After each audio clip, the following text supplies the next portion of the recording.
અને આમાં પાણી જાય છે. ઘઉંની એક આકડી પી ગઈ છે. એક આ વિડીયો લાઈક કરો, શેર કરો, તમારા મિત્રો સાથે શેર કરજો, આગળ ખબર પડે.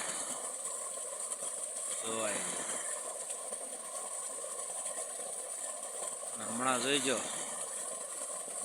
આગળ સામેથી ઓલું કલમ હાલ્યું આવે છે.